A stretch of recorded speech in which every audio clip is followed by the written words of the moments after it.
Hello बच्चों, आज हम डिस्कस करने जा रहे हैं बहुत ही important concept magnetic line of forces. Magnetic line of forces जिसको कि मैग्नेटिक फील्ड लाइंस भी कहा जाता है। क्या कहा जाता है? Magnetic field lines. Magnetic line of forces को मैग्नेटिक फील्ड लाइंस भी कहा जाता है। ठीक है, इसलिए ब्रैकेट में मैग्नेटिक फील्ड लाइंस भी हमने दिया है। बात एक ही है और ख़ास बात यह है कि ये इलेक्ट्रोस्टैट, करंट, मैग्नेट तीनों के लिए इक्वली इम्पॉर्टेंट है। और अगर जो बच्चे इलेक्ट्रिक लाइन ऑफ फोर्सेस आप नहीं पढ़े हैं तो आज का आप क्लास कर लीजिए, आपको इलेक्ट्रिक लाइन ऑफ फोर्सेस का भी कंसेप्ट क्लियर हो जाएगा और मैग्नेटिक लाइन ऑफ फोर्सेस का भी कंसेप्ट क्लियर हो जाएगा। इसलिए कि दोनों जो है 90% सिमिलर है, थोड़ा सा फ़र्क है जिस पर हम बात करेंगे, लेकिन 90% सिमिलर है। और ये बात मैं बराबर कहता हूँ कि अगर फिजिक्स को सीखना है तो सिमिलरिटी को पकड़ना है, फिजिक्स को सीखना है तो सिमिलरिटी को पकड़ना है। चूँकि कई जगह पर, हजारों जगह पर सिमिलर चीज़ है जो बराबर हम हर क्लास में बात करते हैं, देखो ये सिमिलर है, ये सिमिलर है, ये सिमिलर है, तो यहाँ पर भी सिमिलरिटी को पकड़ना है। और ख़ास बात यह है कि मैग्नेटिज्म का मतलब ये जो परमानेंट मैग्नेटिज्म आप पढ़ रहे हैं, इसका जो 60% पार्ट है वो आपका इलेक्ट्रोस्टैटिक्स के सिमिलर है, इलेक्ट्रोस्टैटिक्स के सिमिलर है। ठीक है, तो उस पर भी हम बात करेंगे। पहले आइए हम लाइन ऑफ फोर्सेस की बात कर लें। तो सबसे पहली और इम्पॉर्टेंट बात कि मैग्नेटिक लाइन ऑफ फोर्सेस या इलेक्ट्रिक लाइन ऑफ फोर्सेस, इसका कंसेप्ट जो है किस साइंटिस्ट ने दिया था? किस साइंटिस्ट ने दिया था? माइकल फैराडे साहब ने दिया था। किस साइंटिस्ट ने दिया था? माइकल फैराडे साहब ने दिया था। और माइकल फैराडे जो थे वह एक्सपेरिमेंटल साइंटिस्ट थे, जैसा कि आपको पता है, हमने कई बार कहा भी है आपको उनकी स्टोरी। तो वो बहुत कम पढ़े लिखे साइंटिस्ट थे, लेकिन साइंटिस्ट बहुत ही अव्वल दर्जे के थे। ठीक है, उनके पास एक्सपेरिमेंटल नॉलेज था और एक्सपेरिमेंटल नॉलेज बहुत ज़्यादा था। ठीक है, इस वजह से वो अव्वल दर्जे के साइंटिस्ट हुए। तो माइकल फैराडे साहब ने दिया है और माइकल फैराडे साहब का जो भी चीज़ दिया हुआ है वो आपका एक्सपेरिमेंट के आधार पर है। जो भी चीज़ दिया हुआ है वो एक्सपेरिमेंट के आधार पर है।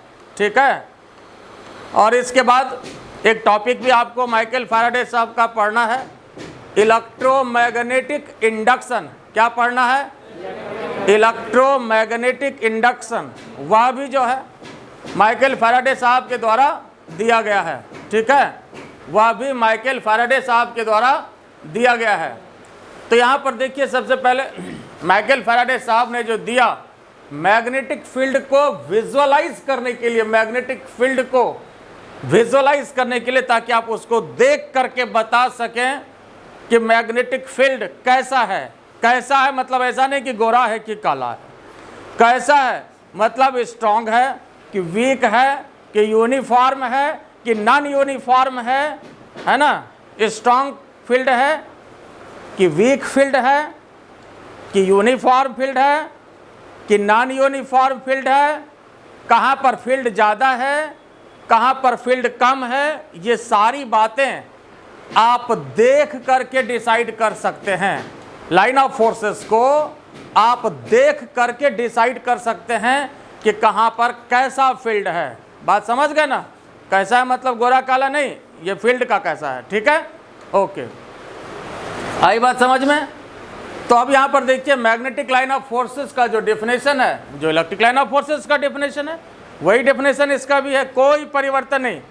ठीक है, तो यहाँ पर सिर्फ मैग्नेटिक लगा दिया। Magnetic line of forces is an imaginary, ये इमेजिनरी लाइन ऑफ फोर्सेस है और ये स्ट्रेट भी हो सकता है और कर्व भी हो सकता है। Magnetic line of forces is an imaginary, straight या कर्व दोनों हो सकता है। कर्व लाइन ऑफ फोर्सेस, और जिसके किसी भी पॉइंट पर अगर हम टेंजेंट डालें, Therefore, magnetic line of forces is an imaginary straight or curved lines tangent at any point gives the direction of magnetic field at that point. उस point पर क्या करेगा वह? मैग्नेटिक फील्ड के डायरेक्शन को देगा। और यही डिफिनेशन इलेक्ट्रिक फील्ड का भी होता है, इलेक्ट्रिक लाइन ऑफ फोर्सेस का। यही definition electric line of forces का भी होता है, not electric field, electric line of forces का भी यही डिफिनेशन होता है। तो यह स्ट्रेट भी हो सकता है, कर्व भी हो सकता है, दोनों हो सकता है।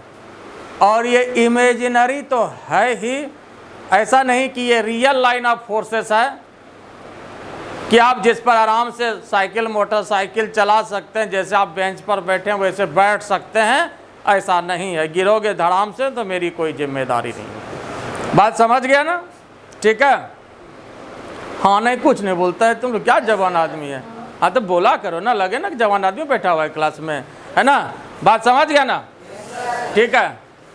तो अब यहाँ पर देखो, इसका जो डायरेक्शन होता है, ठीक है, जो डायरेक्शन होता है मैग्नेटिक फील्ड का, सबसे पहले नॉर्थ से साउथ होता है, लेकिन ये आउटसाइड होता है।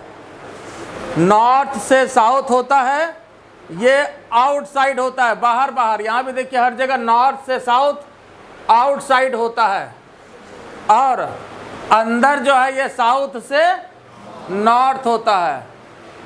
और सबसे पहले हम फर्क की ही बात कर लेते हैं कि क्या इलेक्ट्रिक लाइन ऑफ फोर्सेस और मैग्नेटिक लाइन ऑफ फोर्सेस में फ़र्क है। तो देखिए सारी प्रॉपर्टी, वैसे हम यहाँ भी प्रॉपर्टी आपको लिखाएंगे, जितनी property electric line of forces का है उतनी property magnetic line of forces की भी है।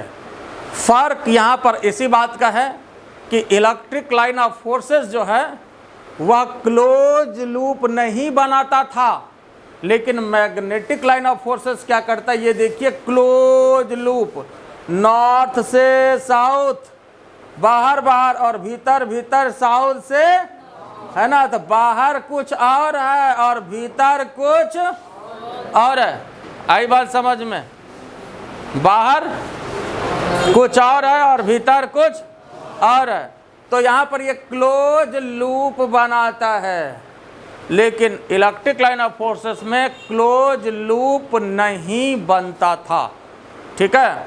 इलेक्ट्रिक लाइन ऑफ फोर्सेस में क्या होता था, हमने ये लिखाया आपको इलेक्ट्रिक लाइन ऑफ फोर्सेस में कि electric line of forces originate from positive charge and terminated to negative charge. Originate from positive charge and terminated to negative पर ख़त्म हो जाता है, लेकिन ये ख़त्म नहीं होता है, चालू रहता है। आई बात समझ में? तो फ़र्क इस बात का है कि यहाँ से यहाँ पर ये जाएगा और ये अंदर अंदर ऐसे, तो ये क्लोज लूप का फॉर्मेशन करता है। ठीक है। तो यही जो है इलेक्ट्रिक लाइन ऑफ फोर्सेस और मैग्नेटिक लाइन ऑफ फोर्सेस के बीच ये आपका बेसिक डिफरेंस है। बात समझ में आया या नहीं आया? क्लियर? और बाकी जो प्रॉपर्टी है वो आपका सिमिलर है। तो आइए प्रॉपर्टीज़ की बात कर लें।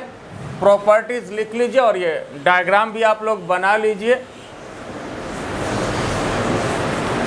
डायग्राम बना लियो?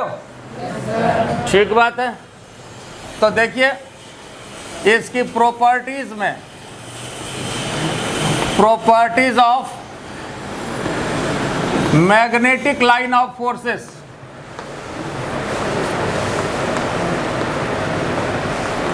Properties of magnetic line of forces. आइए सबसे पहला देखिए, कई प्रॉपर्टी तो आपको ऑलरेडी डेफिनेशन में ही दिया हुआ है कि यह एक इमेजिनरी लाइन ऑफ फोर्सेस है।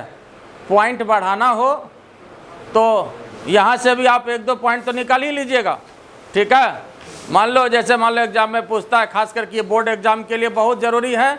बोर्ड एग्जाम में लिखने के लिए ज़रूरी है, लेकिन पूरे फिजिक्स को, इलेक्ट्रोस्टैटिक्स, करंट को समझने के लिए ये सबसे इम्पोर्टेंट कॉन्सेप्ट है।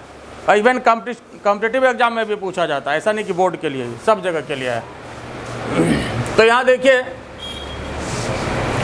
Magnetic line of forces, magnetic line of forces may be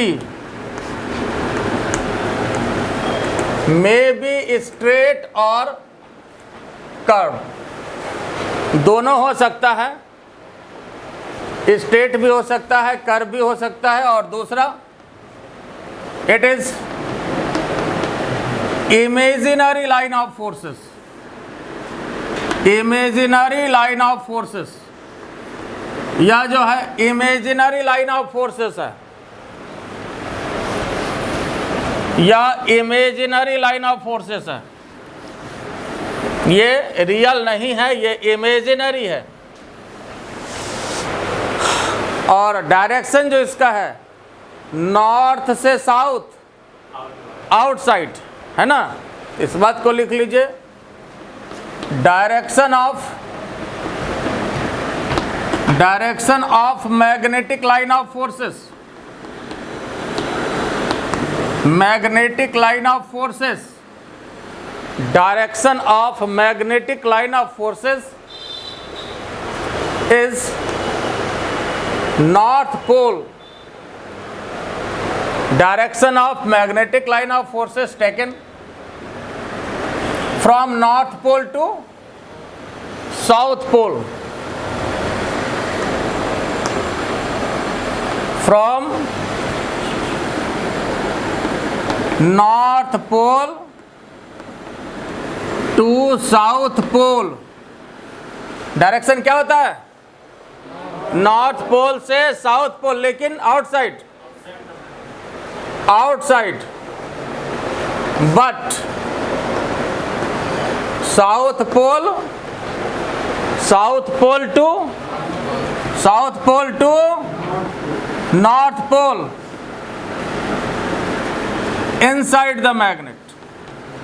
ये अंदर की बात है, ये अंदर की बात है। इनसाइड जो होगा साउथ से नॉर्थ, और बाहर जो होगा वो नॉर्थ से साउथ जाएगा। आई बात समझ में? क्लियर हो गया?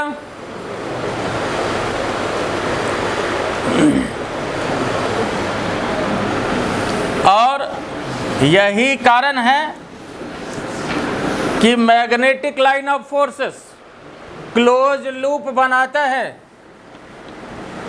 यही कारण है कि magnetic line of forces form closed loop. Magnetic line of forces close loop बनाता है, लेकिन electric line of forces close loop नहीं बनाता है ना। इस बात को ब्रैकेट में दे दीजिए। Magnetic line of forces form close loop, but electric line of forces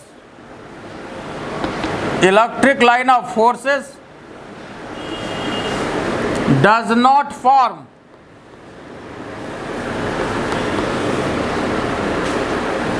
closed loop।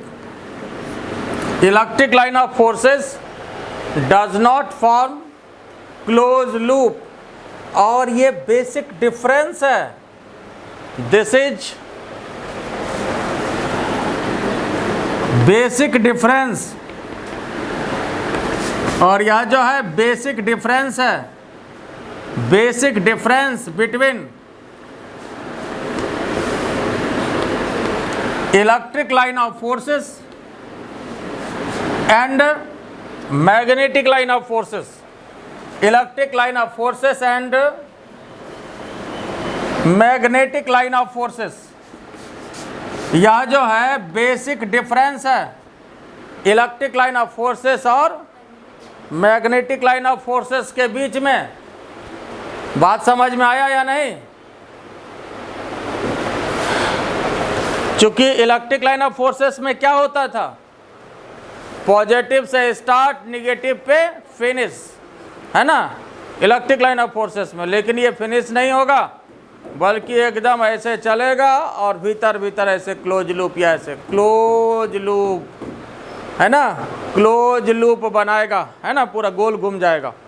आई बात समझ में? गोल का मतलब कंप्लीट सर्किल नहीं, लूप का मतलब पूरा सर्किल हो, है ना। ये जरूरी नहीं ये भी लूप ही हुआ, ऐसे चला गया। तो जहाँ से शुरू हुआ फिर यहाँ आकर के ये इस तरह से पूरा लूप बनाया है। ठीक है, तो इस तरह से लूप बनाएगा। और यही बेसिक डिफरेंस है मैग्नेटिक लाइन ऑफ फोर्सेस और इलेक्ट्रिक लाइन ऑफ फोर्सेस के बीच। ये लिख लिया आप लोग। अब आइए कुछ और इंपॉर्टेंट प्रॉपर्टी।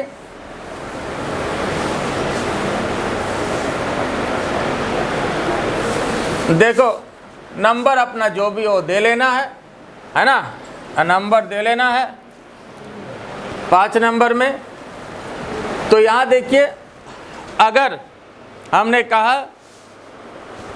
कि लाइन ऑफ फोर्सेस को, फील्ड लाइंस को, मैग्नेटिक फील्ड लाइंस हो या इलेक्ट्रिक लाइन ऑफ फोर्सेस हो, आप देख करके पता कर सकते हैं।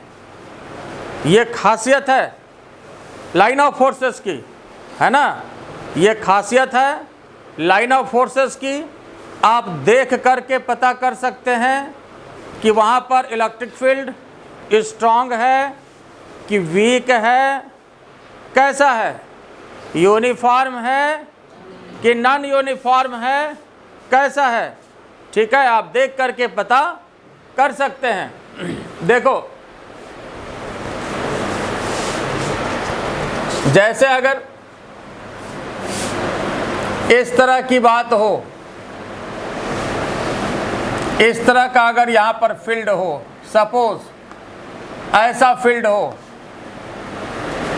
इस तरह का फील्ड हो, तो यह जो है पहले तो इक्वी डिस्टेंस पर है, बराबर डिस्टेंस, ऐसा नहीं कि स्केल से बनाना है, अनुमान से ही, है ना, बराबर डिस्टेंस पर है और डायरेक्शन भी क्या है, सेम है। तो अगर इक्वी डिस्टेंस पर हो, डायरेक्शन भी सेम हो, तो ऐसे स्थिति में ये कैसा फील्ड होगा, कैसा फील्ड होगा, यूनिफॉर्म फील्ड होगा। आई बात समझ में, कैसा फील्ड होगा, यूनिफॉर्म फील्ड होगा। और फील्ड यूनिफॉर्म, इसका मतलब क्या हुआ, फील्ड यूनिफॉर्म, इसका मतलब मैग्नीट्यूड भी कांस्टेंट और डायरेक्शन भी कांस्टेंट, दोनों कांस्टेंट। जैसे इस तरह का अगर डायग्राम दिया हुआ है, जैसे मान लो हम लोग इलेक्ट्रोमैग्नेटिज्म पढ़े, हर जगह मैग्नेटिक फील्ड को इस तरह का बनाते थे, इलेक्ट्रिक फील्ड में भी ऐसा बनाते हैं यूनिफॉर्म के लिए। तो ये कैसा फील्ड हुआ, यूनिफॉर्म फील्ड हुआ, यूनिफॉर्म फील्ड हुआ। अब यह इंडिकेशन इलेक्ट्रिक फील्ड का भी है और ये इंडिकेशन मैग्नेटिक फील्ड का भी है, दोनों में ऐसे ही लिखते हैं।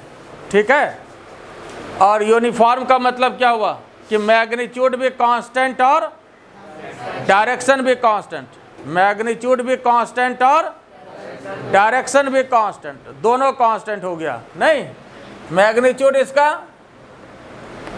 मैग्नीट्यूड क्या हुआ, बोलता नहीं है, बोलो, constant. Direction, direction, magnitude, direction, field कैसा।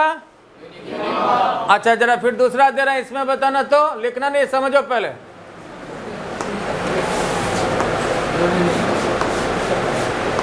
हाँ, ये बताओ तो जरा बाबू, क्या ये कैसा है, पक्का, क्या कांस्टेंट नहीं है। इसमें देखो, यहाँ कम, यहाँ ज़्यादा, यहाँ कम, यहाँ ज़्यादा, तो इसका मतलब मैग्नीट्यूड इसमें कांस्टेंट नहीं है, मैग्नीट्यूड कांस्टेंट, डायरेक्शन कांस्टेंट है। हाँ, सही है। तो मैग्नीट्यूड यहाँ पर constant, magnitude not constant, direction, direction पक्का, फील्ड कैसा, यूनिफॉर्म या नॉन यूनिफॉर्म, नॉन यूनिफॉर्म, पक्का। हाँ, बिल्कुल सही बात है। अच्छा, ठीक है, अब जरा फिर देते हैं एक जरा नेक्स्ट फिगर, जरा इसमें बताना तो जरा सावधानी से।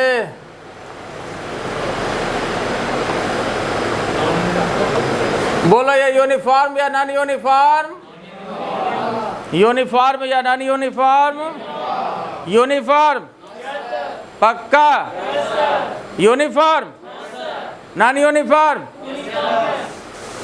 यूनिफॉर्म या नॉन यूनिफॉर्म? सुनने में भी नहीं आ रहा ठीक से क्या बोल रहा है।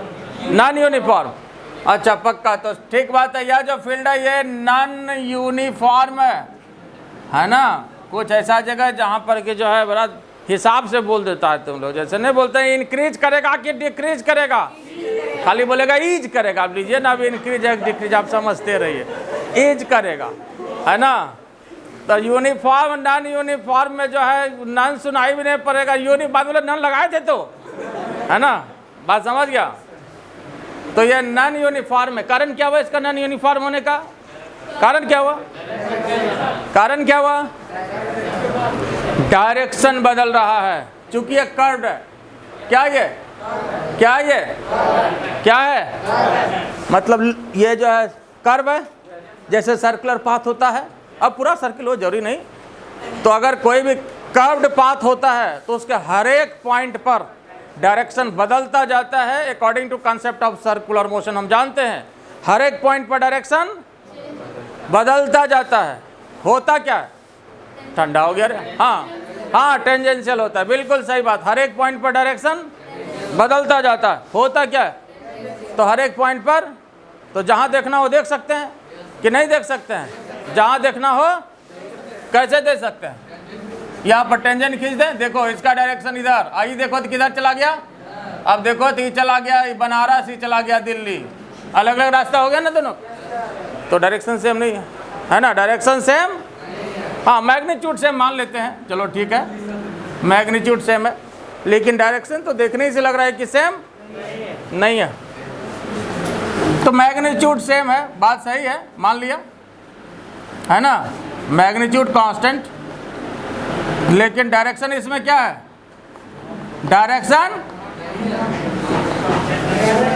डायरेक्शन कांस्टेंट नहीं है। बोलो क्लियर हुआ या नहीं हुआ? बात समझ में आ रहा है? ठीक है। इधर कट रहा हो तो इतने सा बनाना, इतने में आ जाएगा आपका। कहीं भी डायरेक्शन देख लो, है ना, यहीं से चले जाओ। टेंजेंट खींचना है, लेकिन टेंजेंट होना चाहिए, टेंजेंट। ठीक है, समझ में आया या नहीं? तो यहाँ पर देखो, कहीं भी याद रखना, अगर क्राउडेड लाइन ऑफ फोर्सेस है, क्या है? क्राउडेड लाइन ऑफ फोर्सेस है, मतलब घना, सटा, तो फील्ड कैसा होगा? स्ट्रांग होगा। क्राउडेड, सटा, फील्ड कैसा होगा? स्ट्रांग होगा, है ना। आई बात समझ में? और अगर क्राउडेड नहीं है, हटा, डिस्टेंट लाइन ऑफ फोर्सेस, तो क्या होगा? वीक फील्ड को रिप्रेजेंट करेगा। आई बात समझ में? तो इस बात को लिख लीजिए, crowded line of forces represent strong field. अब जो भी फील्ड हो, दोनों के लिए बात है, ये बात इलेक्ट्रिक और मैग्नेटिक दोनों के लिए सही है। Strong field while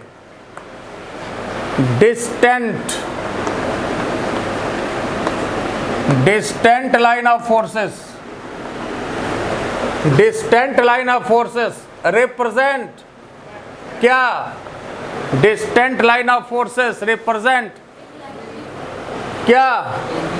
week field, है ना, कमजोर फील्ड को रिप्रेजेंट करेगा। बोलो कोई तकलीफ इसमें? क्लियर? अच्छा, अब एक डायग्राम और दे रहे हैं, देखो तो जरा सा, लो इतने सा दे रहे। अब यहाँ पर मान लो कि बी ए है और यहाँ पर बी है, या B1 मान लो, B2 मान लो, है ना, B1 मान लो और B2 मान लो। जरा इस फिगर को गौर से देखो, B1 ज़्यादा कि B2 ज़्यादा? B1 ज़्यादा, पक्का? B1 पक्का? B1 इसमें ज़्यादा है, मतलब मैग्नीट्यूड की बात कर रहे हैं, इसका मतलब समझ गया। अब बात समझ में आया? इसलिए कि ये सटा सटा है यहाँ, और यहाँ देखो हटा हटा है ना? आई बात समझ में? बात क्लियर हुआ कि नहीं? तो यहाँ सटा सटा है और यहाँ पर हटा हटा, यहाँ घना ज़्यादा है, और ये तुलनात्मक बात है ना? बात जो है भैया तुलनात्मक बात है। तो B1 इसमें ज़्यादा है B2 से।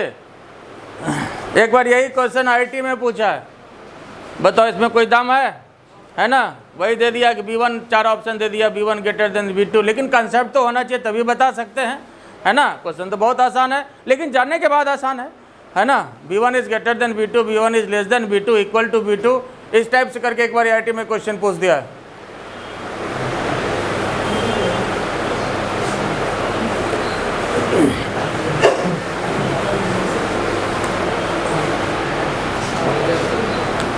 ये हो गया क्लियर? और देखो, और यह जो बेसिक बात है ये तो आप जानते हैं कि जैसे इलेक्ट्रोस्टैटिक्स में टेस्ट चार्ज का जो मूवमेंट का डायरेक्शन होता है, टेस्ट चार्ज का जो मूवमेंट का डायरेक्शन होता है वही इलेक्ट्रिक लाइन ऑफ फोर्सेस का डायरेक्शन होता है। किसका? टेस्ट चार्ज का जो मूवमेंट का डायरेक्शन होता है वही इलेक्ट्रिक लाइन ऑफ फोर्सेस का डायरेक्शन होता है। लेकिन इसमें ये बात लागू नहीं होगा, इसलिए कि इसमें तो साउथ से नॉर्थ भी अंदर अंदर होता है, लेकिन बाहर के लिए फिर वही लागू होगा। ठीक है? आई बात समझ में? बोलो इसमें कोई दिक्कत है? ये क्लियर हो गया? ये समझ गए? तो यहाँ तक इसको लिख लीजिए, फिर कुछ और हम प्रॉपर्टी पर बात कर रहे हैं और एक स्पेशल डायग्राम पर बात करेंगे। तो हम लोग मैग्नेटिक लाइन ऑफ फोर्सेस को देखें और थोड़ा समझिए मैग्नेटिक लाइन ऑफ फोर्सेस। और जो एक मेजर प्रॉपर्टी है मैग्नेटिक लाइन ऑफ फोर्सेस की, वह इलेक्ट्रिक लाइन ऑफ फोर्सेस की भी होती है कि मैग्नेटिक लाइन ऑफ फोर्सेस एक दूसरे को इंटरसेक्ट नहीं करेगी। मैग्नेटिक लाइन ऑफ फोर्सेस एक दूसरे को इंटरसेक्ट नहीं करेगी, और इलेक्ट्रिक लाइन ऑफ फोर्सेस भी एक दूसरे को इंटरसेक्ट नहीं करती है। और ये पता है जब इंटरसेक्ट करेगी तो इसका मतलब उस पॉइंट पर दो डायरेक्शन होगा मैग्नेटिक फील्ड का, जो कि पॉसिबल नहीं है ना? जैसे मान लो कहीं भी जब इंटरसेक्ट कर गया तो इसका मतलब है कि दो डायरेक्शन हो जाएगा। मान लो सपोज अगर ये इंटरसेक्ट यहाँ ऐसे कर गया तो मैग्नेटिक फील्ड को निकालने का या इलेक्ट्रिक फील्ड को निकालने का तरीका क्या है? मैग्नेटिक फील्ड को निकालने का या इलेक्ट्रिक फील्ड को निकालने का क्या तरीका है? इस पॉइंट पर हम टेंजेंट खींचते हैं। क्या करते हैं? इस पॉइंट पर टेंजेंट खींचते हैं, तो वही क्या देता है? डायरेक्शन देता है इलेक्ट्रिक फील्ड का या मैग्नेटिक फील्ड का। अगर ये इंटरसेक्ट कर गया तो ये डायरेक्शन भी हो गया और ये डायरेक्शन भी हो गया, जो कि संभव नहीं है। एक ही जगह पर मैग्नेटिक फील्ड का दो डायरेक्शन हो और वह भी रिजल्टेंट, ये संभव नहीं है। आई बात समझ में? जैसे मान लो ये आपके पास ग्रेविटेशनल फील्ड है। ये कैसा फील्ड है? ग्रेविटेशनल फील्ड है। यहाँ से अगर हम किसी भी बॉडी को गिरा देते हैं तो किसी एक ही तरफ जाता है कि इधर भी चला जाता है, इधर भी चला जाता है, तो रिजल्टेंट डायरेक्शन जो है वह एक ही होता है। रिजल्टेंट डायरेक्शन एक ही होता है, दो नहीं होता है। ठीक है? तो यही वजह है कि मैग्नेटिक लाइन ऑफ फोर्सेस भी एक दूसरे को इंटरसेक्ट नहीं करेगी। तो इस बात को भी लिख लीजिए कि मैग्नेटिक लाइन ऑफ फोर्सेस, जो भी अपना नंबर हो दे करके, कि magnetic line of forces never intersect each other. Magnetic line of forces never intersect each other. Magnetic line of forces कभी भी एक दूसरे को काटती नहीं है, कभी भी एक दूसरे को काटती नहीं है। और क्यों नहीं काटती है, ये बात समझ में आया? क्यों नहीं काटती है कि दो डायरेक्शन हो जाएगा उस पॉइंट पर, ठीक है। तो अब यहां पर देखिए, ये मैग्नेटिक लाइन ऑफ फोर्सेस का यहां पर ये रिप्रेजेंटेशन है ना। ये फिगर आप लोग बना लीजिए। बना चुके हैं।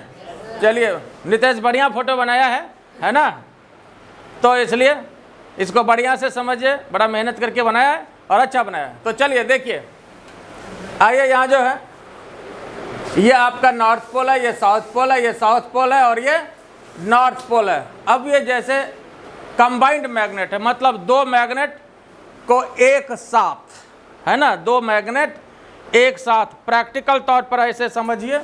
और यहाँ पर जो है नॉर्थ साउथ है, ये साउथ नॉर्थ है, मतलब यहाँ देखो डिफरेंट पोल एक साथ होना चाहिए। ये देखो, ये सटने वाली बात होनी चाहिए। इधर देखो सट गया, अपने सटा ना, देख लो सट गया, ठीक है। तो इसका मतलब ये होना चाहिए। और इधर भी नेचुरली देखो, इधर भी सटेगा, है ना। और ये ऐसे रखा जाए, दो मैग्नेट है, ये प्रैक्टिकल तौर पर देखिए, this is the practical situation.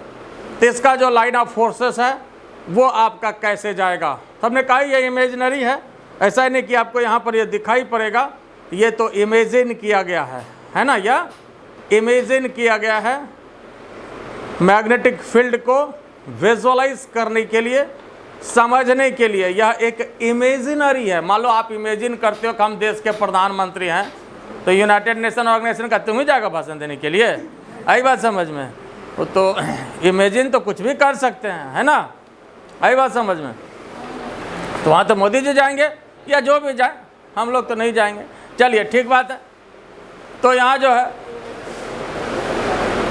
ये नॉर्थ पोल साउथ पोल, यहाँ साउथ पोल, ये नॉर्थ पोल, ठीक है। तो इसका जो लाइन ऑफ फोर्सेस देखिए जरा, नॉर्थ से साउथ, नॉर्थ से, ठीक है। और इधर देखिए बाहर फिर नॉर्थ से साउथ, ये भी नॉर्थ से साउथ। अब यहाँ देखिए इधर नॉर्थ से साउथ, नॉर्थ से, यहाँ भी देखिए नॉर्थ से, चूंकि बाहर की बात है तो नॉर्थ से साउथ ही होगा, ठीक है। अब यहाँ पर एक देखिए, ये जो ऐसे क्रॉस दिया गया है, इसका मतलब यहाँ पर जो है एक न्यूट्रल पॉइंट का फॉर्मेशन होगा। इस पॉइंट पर क्या होगा, न्यूट्रल पॉइंट बनेगा, मतलब जहाँ पर कोई मैग्नेटिक फील्ड नहीं होगा, है ना। जैसे मतलब ये देखो, अगर ये दोनों मैग्नेट को ऐसे रखें और ये अपोजिट में रखना है, देख रहे हो सट रहा है ना, तो ये ऐसे रखेंगे। अगर मान लो सपोज, और यहाँ पर ये मान लो दोनों मैग्नेट को ऐसे रखा, ठीक है। और यहाँ पर देखो, अगर इस जगह पर यहाँ पर हम आयरन को ले जाएंगे, देखो ये किधरों नहीं जाएगा, अट्रैक्शन इसका किसी तरफ नहीं होगा। वही अगर इधर ले जाए, देख लो यहाँ ये तुरंत से आके सट जाएगा, देख लो सट गया ना, ऊपर भी सट गया अपने, नीचे भी सट गया, देखो ऊपर खींच लिया पकड़ के तुरंत ये। लेकिन यहाँ पर जो है ये न्यूट्रल पॉइंट का फॉर्मेशन होगा। यहाँ ये कहीं नहीं जाएगा, नहीं तो इधर जाएगा, नहीं तो इधर जाएगा, नहीं तो इधर जाएगा, नहीं तो इधर जाएगा, यहाँ पर रखेंगे बीच में। तो और प्रैक्टिकल तौर पर भी समझिए, देखा ही आप लोगों ने प्रैक्टिकल तौर पर। और ऐसे सोचो, जैसे मान लो कि अगर यहाँ पर हमने सपोज कोई भी तरीका क्या है, चाहे इलेक्ट्रिक लाइन ऑफ फोर्सेस हो या मैग्नेटिक लाइन ऑफ फोर्सेस हो, देखने का तरीका क्या है, यहाँ पर आप रख दो जैसे कोई भी नॉर्थ पोल। जैसे टेस्ट चार्ज लेते थे इलेक्ट्रोस्टैटिक्स में, क्या लेते थे इलेक्ट्रोस्टैटिक्स में, टेस्ट चार्ज क्या होता है, यूनिट पॉजिटिव चार्ज। यहाँ क्या लेंगे, यूनिट नॉर्थ पोल लेंगे। यहाँ क्या लेंगे, यूनिट नॉर्थ पोल का जो डायरेक्शन होगा वही बाहर फील्ड का डायरेक्शन होगा, ठीक है। तो यहाँ ले लिया यूनिट नॉर्थ पोल। अब ये बताओ, ये नॉर्थ पोल, इस पर फोर्स किधर लगाएगा बताओ, ये रिपल्सन, ये इसको इधर ठेलेगा,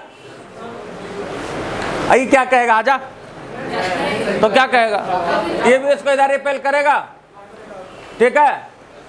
बात समझ में आया। अब ये बताओ, ये साउथ पोल के कारण इस पर फोर्स किधर लगेगा? ये साउथ पोल क्या करेगा? इसको इधर खींचेगा पकड़ के, और ये साउथ पोल क्या करेगा? इसको इधर खींचेगा पकड़ के। तो ये साउथ पोल इधर खींचेगा, ये साउथ पोल इधर खींचेगा, इसका मिजाज ठंडा हो जाएगा, कहीं नहीं जाएगा। बात समझ गया नितेश? मान लो तुमको उधर 20 न्यूटन से उधर खींचे, 20 न्यूटन से उधर खींचे, अनुभव खींचे, क्या होगा? मिजाज ठंडा हो जाएगा, है ना। फिर उसी तरह से यहाँ देखो, इसके कारण जो है इधर और इसके कारण इधर मैदान साफ हो जाए।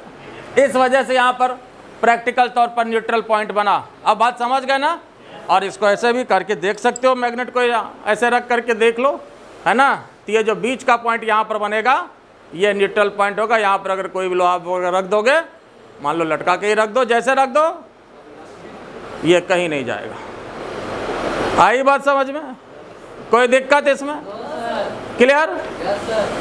अब यहाँ पर जो ये सिचुएशन है, यहाँ फिर ये दो मैग्नेट है, कंबाइंड है, लेकिन इसमें फर्क क्या है? नॉर्थ नॉर्थ एक साथ है, मतलब रिपेल करने वाला एक साथ। हाँ ये देखो भाग रहा है, भाग रहा है, देखो देखो भाग रहा है ये एकदम। तो रिपेल करने वाला एक साथ चाहिए, ऐसे चाहिए। ये प्रैक्टिकल तौर पर। अब इसको उल्टा दीजिए, अब ये ऐसे देखो, ये एकदम सटेगा ही नहीं। देखो हम यहाँ देखो, देखो भाग रहा है ना, देखो भाग रहा है। आपने चुपचाप ये डांस कर रहा है, यहाँ सटेगा ही नहीं। ये देखो, ये देखो। अब वही इधर ले जाएंगे तो देखना फट से हो गया, है ना। देखो सट गया, और इधर देखो ये भाग रहा है, सटने नहीं देगा इसको, है ना। तो अब इसको ऐसे रखना, प्रैक्टिकल तौर पर इसको ऐसे रखना। बात समझ में आया? ऐसे रखना है। तो अब यहाँ पर देखो, इसका लाइन ऑफ फोर्सेस क्या होगा, और उसके बाद इसका न्यूट्रल पॉइंट का फॉर्मेशन कहाँ पर होगा। इस चीज़ को यहाँ पर डायग्राम के द्वारा इसको दिखाया गया है। तो देखिए, अब यहाँ भी देखो, जो मैग्नेटिक फील्ड होगा ये क्या होगा? नॉर्थ से साउथ, बार बार की बात कर रहे हैं, नॉर्थ से साउथ देख लीजिए, है नॉर्थ से साउथ, सब जगह है नॉर्थ से साउथ। देख लीजिए एरो है नॉर्थ से साउथ। इधर भी चलिए, नॉर्थ से साउथ, नॉर्थ से साउथ, नॉर्थ से साउथ। यहाँ भी देखिए नॉर्थ से साउथ, नॉर्थ से साउथ, ठीक है। और इधर यहाँ भी नॉर्थ से साउथ ऐसे जा रहा था ये, है ना। तो उसके बाद इधर और ये जाएगा, ऐसे करके मिलेगा इससे, लेकिन ये इधर का फिगर है, ठीक है। तो यहाँ पर जो न्यूट्रल पॉइंट बनेगा ये यहाँ पर फॉर्मेशन होता है। ऐसे भी देख रहे हो, ये क्षेत्र खाली दिख रहा है, तो यहाँ पर जो है न्यूट्रल पॉइंट का फॉर्मेशन होता है, और यहाँ पर न्यूट्रल पॉइंट का फॉर्मेशन होता है। कैसे होता है? प्रैक्टिकल तौर पर समझो। जैसे मान लो यहाँ पर कहीं भी चेक करना हो तो क्या तरीका बताएं? चेक करने के लिए क्या तरीका बताएं? क्या करना है? यूनिट नॉर्थ पोल डाल दीजिए, यूनिट नॉर्थ पोल +1, ठीक है। अब बोलो तो साहब, इसके कारण इस पर फोर्स किधर किधर? रिपल्सन इधर। इसके कारण ये भी इधर नहीं, इसके कारण इधर, इसके कारण इधर। अच्छा ठीक है। अब ये बताओ, इस साउथ के कारण इस पर किधर? इधर।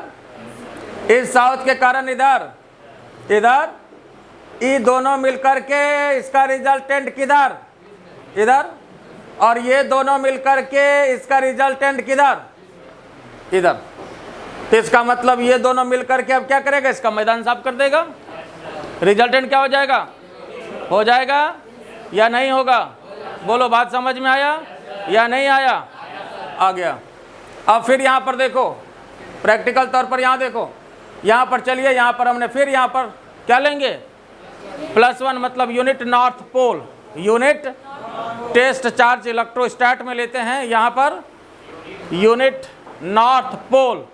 ये अलग बात है कि मोनोपोल डज नॉट एग्जिस्ट, लेकिन हमारे लिए, आपके लिए सब एग्जिस्ट। बात समझ गए ना। 1 रुपया में 10 दर्जन केला मिलता है। कहाँ मिलता है? क्वेश्चन में मिलता है भाई, यही बात हमेशा याद रखना, है ना। क्वेश्चन में हमेशा मिलता है, ऐसा नहीं कि खोजोगे तो मार्केट में मिलेगा। सुनते हैं नगुच्चा मिलता है ना। अच्छा चलो ठीक है, देख लेते हैं। क्या छुट्टी मिलता है? नहीं मिलता है। अब जब चलो देखो, तो यहाँ देखो। अच्छा आ जाओ, अब तुम लोग खोजने मत लगो, यहाँ समझो। अब पूछने लगा कहाँ मिलता है, बता दो, जाके लेंगे। देखो तो अब ये बताओ, इसके कारण यहाँ पर फोर्स किधर, डायरेक्शन बताओ, इसके कारण यहाँ किधर किधर, ये इसको खींचेगा अपने तरफ, ये भी इसको खींचेगा अपने तरफ, ये इसको क्या करेगा, रिपेल करेगा इधर, ये इसको क्या करेगा, है ना, ये दोनों रिपेल करेगा, दोनों मिलकर के रिजल्टेंट इधर, और यहाँ ये दोनों मिलकर के रिजल्टेंट इधर। बात समझ में आया? फिर समझो, यहाँ पर यूनिट नॉर्थ पोल है, ये जो साउथ पोल है क्या करेगा, इसको अट्रैक्ट करेगा, यहाँ ये अट्रैक्ट किया, ये साउथ पोल क्या करेगा, इस दोनों का रिजल्टेंट मान लो इधर B1 इधर, और इस दोनों का रिजल्टेंट किधर, इधर, इसलिए कि नॉर्थ पोल इसको रिपेल किया किधर, इधर, ये नॉर्थ पोल इसको रिपेल किया किधर, इधर। क्लियर है ना? कट तो नहीं रहा है कहीं फोटो में? समझ में आ रहा है? क्लियर है? कोई दिक्कत तो नहीं? ठीक बात है। तो यहाँ पर जो इधर ये गया, इधर यहाँ दोनों मिलकर के मैदान साफ हो गया, इस वजह से न्यूट्रल पॉइंट यहाँ बना। बात क्लियर हो गया? ये समझ गए? तो यहाँ पर जो है इसमें जो न्यूट्रल पॉइंट बनेगा, अब ये बीच में ऐसे रखोगे तो यहाँ बीच में नहीं बनेगा, कहाँ बनेगा, देखो सिचुएशन क्या है, ये इस जगह बनेगा, तो यहाँ पर बनेगा इस जगह, ठीक है, यहाँ पर बनेगा, ऐसे ऐसे रखोगे, है ना, हाँ, तो ये यहाँ बनेगा, और फिर ये इधर ऐसे रखोगे, रखना पैरेलल है ना, ये यहाँ पर बनेगा ऐसे, ठीक है। प्रैक्टिकल तौर पर ये इसका सिचुएशन है। बात क्लियर हुआ या नहीं हुआ, बोलो, समझ गए? कोई दिक्कत इसमें? डायग्राम बना लिए? और यहाँ पर न्यूट्रल पॉइंट कहाँ बनेगा, यहाँ बनेगा, है ना, और हर जगह जैसे नॉर्थ से साउथ ये जा रहा था, नॉर्थ से साउथ, यहाँ भी नॉर्थ से साउथ, यहाँ नॉर्थ से साउथ, ये भी नॉर्थ से साउथ। अब यहाँ देखो, लेकिन ये जैसे ऐसे ही जाएगा ना ऐसे, तो होता क्या है कि जाना था इसको यहाँ, लेकिन उसके बाद इससे एक साउथ है यहाँ, इसको जाना था तो यहाँ, लेकिन इससे ज़्यादा पावरफुल जो है मिल गया यहाँ, तो जाना था यहाँ लेकिन लौट के चला आया यहाँ। बात समझ में आया? जाना था यहाँ लेकिन इससे पावरफुल अट्रैक्शन मिल गया इसको यहाँ, तो ये वापस चला आया यहाँ। आई बात समझ में? तो उसी तरह से यहाँ भी देखो, ये नॉर्थ से साउथ है ना, ये इस तरह से जा रहा है, और यहाँ पर भी ये नॉर्थ से साउथ, ये इसको इधर खींच लिया, ऐसे तो ये जाता नॉर्थ से साउथ ऐसे, देखो इसके पहले गया है ना, जब तक इसका पावर काम करेगा तब तक तो ये ऐसे गया बेचारा, है ना, ऐसे गया जब तक इसका पावर काम करे। ज़्यादा नहीं समझ लिया तुम लोग? अच्छा तो ठीक बात है, लेकिन समझना है, बात समझ गया। लेकिन इसका पावर जैसे घट गया, इधर ज़्यादा पावरफुल आ गया, तो उसके बाद ये चला गया वापस यहाँ, इसलिए इसका डायग्राम इसका ऐसा हो गया। बात समझ गए? ठीक है, क्लियर हो गया? तो चलिए ठीक है, आज इतना ही, और अगर अच्छा लगे तो सब्सक्राइब कर लीजिए, लाइक कर लीजिए, ताकि आपको वीडियो मिलता रहे। Thank you.